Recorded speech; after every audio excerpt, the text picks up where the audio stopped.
Good morning बच्चों हम लोग हिंदी में सवैया तथा कवित्त पढ़ रहे थे और पिछली कक्षा में हम लोगों ने सवैया पढ़ लिया था। और जो रसखान जी हैं जिन्होंने सवैया या कवित्त लिखा है उनको उनकी जीवनी हम लोगों ने पढ़ी थी। आज हम लोग उनके द्वारा लिखे हुए सवैये के जो पद्यांश हैं उनकी व्याख्या पढ़ेंगे एक एक करके। ठीक है, तो पहला सवैया है बच्चों कि मानुष हों तो वही रस खानी, बसों ब्रज गोकुल गाँव के ग्वारन। जो पशु हों तो कहाँ बस मेरो, चरो नित नंद की धेनु मझारन। पाहन हो तो वही गिर को, जो धरे हो कर छत्र पुरंदर धारन। जो खग हो तो बसेरो करो, मिली कालिंदिनी कूल कदम्ब की डारन। इसमें बच्चों कुछ कठिन शब्द हैं जो आपको मतलब आने चाहिए। जैसे मानुष मतलब मनुष्य, ग्वारन मतलब ग्वाले, पशु मतलब पशु, मंझारन मतलब बीच में, पाहन मतलब पत्थर, धर्यो मतलब उठाना, पुरंदर मतलब इंद्र, खग मतलब पक्षी है, बसेरो मतलब बसेरा है, निवास मतलब बसेरा मतलब जहाँ पे लोग रहते हैं यानी निवास स्थान है, कालिंदी मतलब यमुना, कूल मतलब किनारा और डारन मतलब डाल पर। ठीक, इसमें जो बच्चों संदर्भ है वो इस प्रकार आप लोगों को लिखना है कि प्रस्तुत पद्यांश हमारी पाठ्य पुस्तक काव्य खंड के सवैये शीर्षक से उद्गृत है। यह कवि रसखान द्वारा रचित सुजान रसखान से लिया गया है। यानी जो रसखान जी हैं, रसखान जी ने अपनी रचना सुजान रसखान में सवैये को लिखा था और उसी से ये लिया गया है। ठीक है, अब इसमें प्रसंग है वो इस प्रकार लिखोगे बच्चों आप लोग कि प्रस्तुत सवैये में कवि रसखान ने श्री कृष्ण और उनसे जुड़ी वस्तुओं के प्रति लगाव प्रकट किया है। वह अगले जन्म में भी श्री कृष्ण का सानिध्य पाना चाहते हैं। वह कृष्ण की निकटता प्राप्त करने के लिए तीव्र कामना प्रकट कर रहे हैं। यानी कि जो रसखान जी हैं वो पूरी तरीके से श्री कृष्ण की भक्ति में लीन हैं और जो श्री कृष्ण की भक्ति से संबंधित जो भी वस्तुएं हैं वो रसखान जी ये चाहते हैं कि मैं इनके निकट रहूं ताकि मैं अपने ईश्वर के निकट रह सकूं वो। ठीक है, तो अब इस पद्यांश की व्याख्या देख लेते हैं। तो श्री कृष्ण की लीला जो है वो ब्रज भूमि के प्रति अपना लगाव प्रकट करते हुए कवि रसखान जी कह रहे हैं कि हे भगवान, मृत्यु के पश्चात यदि मैं अगला जन्म मनुष्य के रूप में लूँ तो मेरी इच्छा ये है कि मैं ब्रज भूमि में ग्वालों के बीच में ही निवास करूं। यानी कि अगला जन्म जो मेरा हो वो ग्वाल के रूप में हो ताकि मैं ब्रज भूमि में रहूं। ठीक है, यदि मैं पशु योनि में जन्म लूँ, यानी कि मेरा अगर जन्म पशु का हो जिसमें मेरा कोई वश नहीं है, फिर भी मैं नंद बाबा की गायों के बीच चरना चाहता हूँ। लेकिन अगर मेरा जन्म जो है वो पशु के रूप में होता है तो मैं केवल नंद बाबा की जो गायें हैं उन्हीं के बीच में रहूँगा और उन्हीं के बीच में चरना चाहूँगा। यदि मैं पत्थर बनूँ, अगर मैं पत्थर बनता हूँ तो उसी गोवर्धन पर्वत का पत्थर बनना चाहता हूँ जिसे अपने इंद्र का घमंड चूर करने के लिए और जलमग्न होने से गोकुल ग्राम की रक्षा करने के लिए अपनी अंगुली पर छत के समान उठा लिया था। यानी कि मैं उसी पर्वत का जो पत्थर बनना चाह रहा हूँ, गोवर्धन पर्वत का पत्थर बनना चाह रहा हूँ जिसे श्री कृष्ण ने अपनी एक उंगली से उठा लिया था।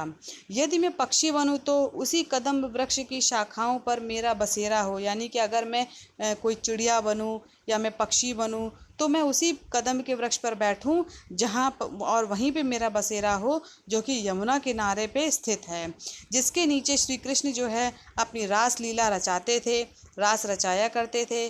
ठीक है, कहने का अभिप्राय ये है बच्चों कि जो कवि हैं रसखान जी हर रूप में अपने आराध्य श्री कृष्ण के समीप रहना चाहते हैं, उन्हीं के पास रहना चाहते हैं, उन्हीं वस्तुओं के रूप में वो जन्म लेना चाहते हैं जो कि श्री कृष्ण के निकट में हैं।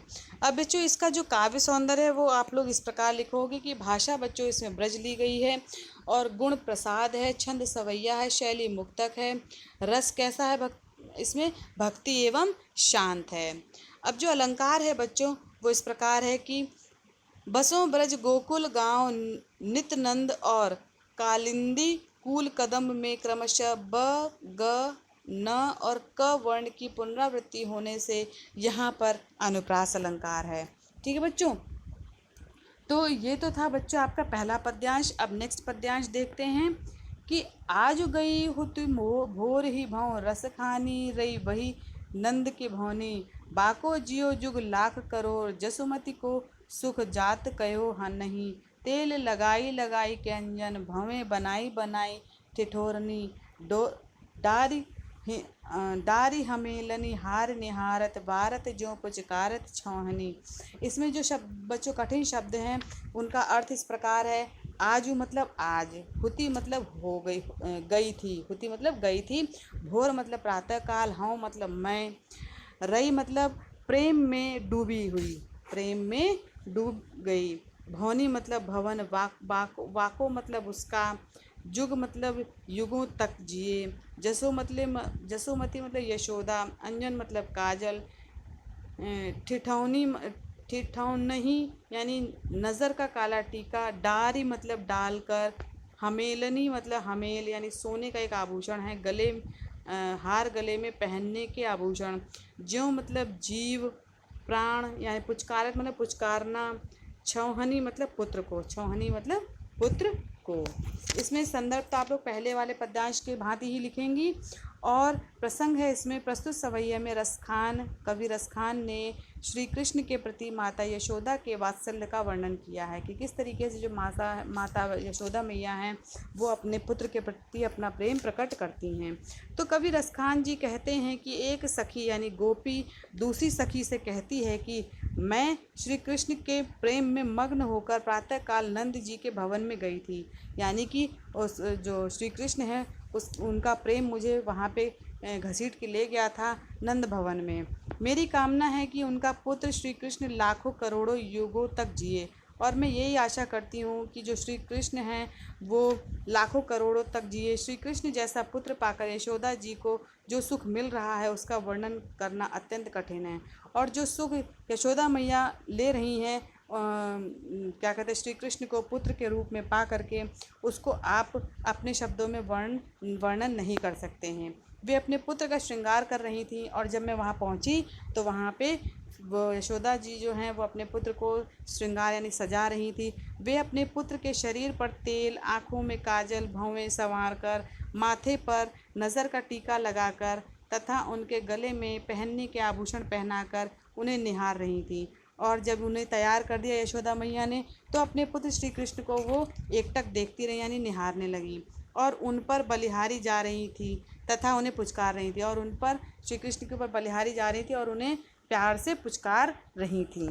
तो ये तो था बच्चों व्याख्या इस पद्यांश की। और इसमें जो काव्य सौंदर्य है जो कवि ने मतलब प्रयोग में लिया है वो इस प्रकार है कि भाषा जो है वो ब्रज है, रस वात्सल्य है, और शैली चित्रात्मक और मुक्तक है, छंद सवैया है, गुण प्रसाद है। जो अलंकार है बच्चों इसमें दो अलंकार हैं, अनुप्रास अलंकार तथा यमक अलंकार।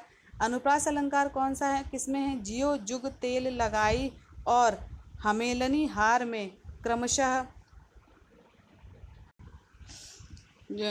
हमेलनी हार में क्रमशः ज त और ह वर्ण की पुनरावृत्ति होने से यहाँ अनुप्रास अलंकार है।